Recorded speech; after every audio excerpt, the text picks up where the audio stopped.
Good day and welcome po sa panibago na ng mga episode ng aming channel. At ako nga po pala ulit si Allen ng Greenyard TV. And para naman sa vlog natin for today, dito tayo mag-focus sa ZZ Plant. So, i-discuss natin yung mga benefits na maaari nating makuha. At alakayin na rin natin kung gaano ba ka-poisonous talaga ang ZZ Plant. At kung gaano katotoo na ito ba ay nagdadala ng cancer or cancerous din itong halaman na to. And syempre, isama na rin natin dyan yung mga propagation, yung pag-aalaga, pag-maintain ng ZZ Plant. So, iisa-isahin po natin ang mga bagay na yan. Siyempre, bago tayo magsimula sa aming channel, huwag niyo pong kakalimutan na mag-like, share, and subscribe.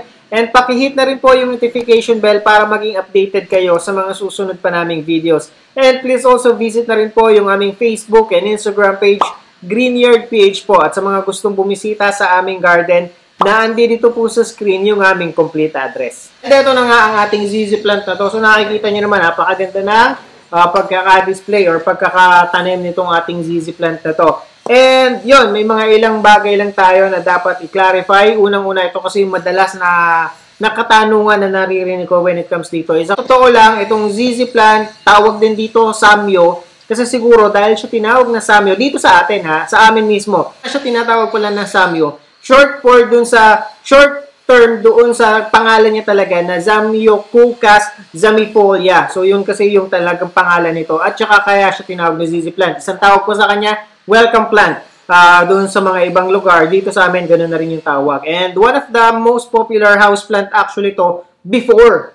Tapos, yun nga, kumalat na cancerous nga daw itong halaman na to pagka naka-display sa bahay or even kapag nasa bakuran mo siya, kaya marami yung or biglang humina yung halaman na to at marami yung umiwas dito sa halaman na to. Pero hindi naman totoo na cancerous ang ZZ Plant. So, wala naman kahit na anong clinical study, wala naman kahit na sino nakapagpatunay na cancerous ang ZZ Plant. As mas marami pa nga lumalabas na mga benefits na makukuha natin dito at iisa-isahin natin yan later on. And ito, napakatagal na naming halaman to, itong ZZ Plant is. So when it comes to that, set aside natin or kalimutan natin yung information na yun kasi yun, wala po yung katotohanan. And ito, masasabi ko na kung tutuusin, ang ZZ Plant ay mas matibay pa para sa based on our experience, mas matibay pa siya sa snake plant.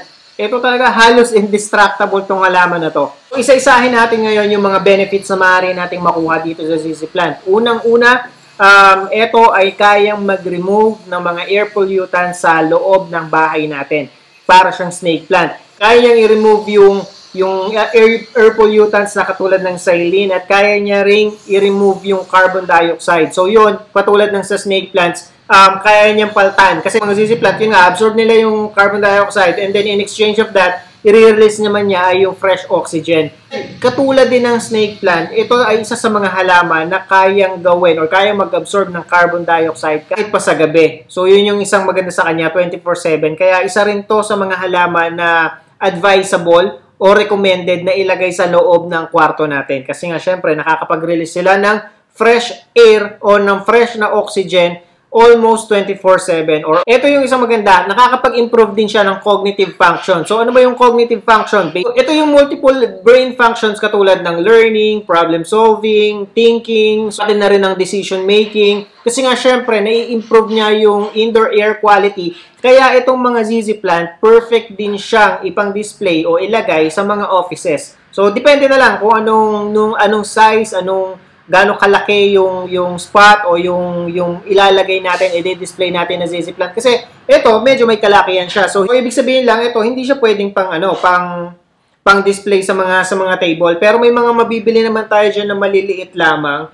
Lang, syempre, pagka mas malaki, mas makapal at mas malago yung ating ZZ Plant o yung halaman na naka-display natin, ibig sabihin lang, yung ability niya na mag-absorb ng mga pollutants ay mas malakas compare mo dun sa maliliit. So, yun. And 3 benefits nito, sobrang adaptable nito sa kung anumang environment meron. Ito ang isa sa mga halaman na kayang i-tolerate ang full sun, kaya ring i-tolerate ang low light condition. So kahit ilagay mo siya sa darkest corner of your house, wala kayong magiging problema dahil magta-thrive at magta-thrive. Ngayon, ilagay mo siya sa labas ng bahay mo, tinatamaan siya ng direct sunlight all day long ha. Maghapon na nakabilad sa araw. Hindi kayong mangangamba na matutuyo siya. Isa siya sa pinakamaganda at pinakamatibay na halaman. May kakayahan kasi silang mag-store ng water. Ito kasing pinakailalim niyan, yung pinakaugat niyan, meron yung parang patatas kayong makikita. Yun yung parang pinaka-rhizome nila, pinaka-laman nila na nakakapag-store ng water. So, hindi naman ibig sabihin, drought tolerant sila, hindi na natin sila kailangang diligin. Kasi syempre, may pagkakataon pa rin na kapag ka naubos yung nakastore nila na tubig, siguradong matutuyo at mamamatay din itong mga halaman na to. Ito kaya drought tolerant itong mga halaman na to. Ito kasi makikita sila sa mga, based dun sa nabasa ko sa Africa, dun sa mga talagang sobrang natutuyong mga lugar, and doon sila nagtathrive. Kaya walang dapat ipag-alala kung halimbawang itong mga ZZ plant natin ay hindi natin madilig kahit mga 1-2 araw, wala kayong magiging problema sa kanya. Mas matibay pa nga kung tutuusin ito sa snake plant. At ang isa pang maganda dito sa halaman na to, sobrang tibay nito, hindi din siya masyadong pinupuntahan ng mga pests and diseases. Yun yung isang napansin ko dito. Siguro, ang pinaka namamahay na lamang dito, yung mismong mga gagamba na nagkakaroon ng or namamahay, yung gumagawa ng sapot nila. Pero bukod doon, yung mga spider mites, yung mealybugs, so hindi mo sila makikitaan ng ganon. Yung mga ZZ plant namin, naka-display talaga siya, nakalagay siya sa plant box sa harapan ng bahay namin dun sa luma naming bahay. Ayun, kahit hindi mo siya ang maintenance nito, dilig lang. Every once in a while, hindi mo kailangan laging alagaan, laging tingnan, laging i-check. Even yung mga caterpillars, mga uod, hindi ko nakikitaan na kinakain yung dahon nitong mga ZZ plant. Ang isa pa nga mas nakaka-apekto dito, ang tingin ko pinakakalaban lang nito na ng mga ZZ plant, yung root rot. Kaya naman sila magsasuffer sa root rot kapag ka nagsisip sila sa tubig or pagka sobrang dilig mo sa kanila.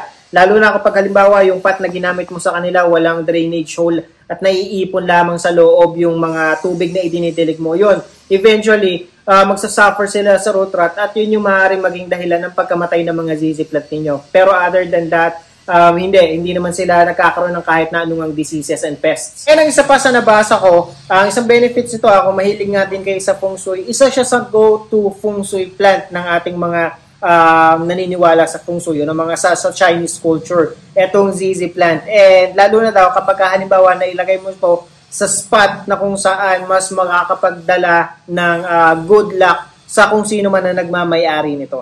At ang isa pa, may medicinal use din pala itong mga ZZ plant. So isipin nyo yun, pinagkamalan siya dati na cancerous daw siya, pero yun pala ginagamit din siyang medicinal plant sa lugar na katulad ng sa Tanzania based dun sa nabasa ko. And yun, ito palang mga ugat nitong mga ZZ plant ay tataglay ng steroid, ng mga flavonoid, and even yung mga extracts na makukuha natin dito sa ZZ plant ay merong mga antioxidant. So yun, ganun ka-powerful, ganun ka-amazing itong halaman na to, kaya hindi natin sila dapat katakutan. Pumunta naman tayo sa kung toxic ba itong halaman na to. Oo, toxic siya talaga. Poisonous talaga itong halaman na to. Pero kapag ka lamang naman siya ay na-ingest or nakain. And ito, lately lang may nabasa ako, kaya gumawa na rin ako ng vlog regarding dito. Kasi lately lang may nag-post sa Facebook na nabasa ko, kung hindi ako nagkakamali, parang sa Go Cavite yun. Yun, naging pinost nila itong halaman na to dahil ito nga ay nakalalason daw. Dahil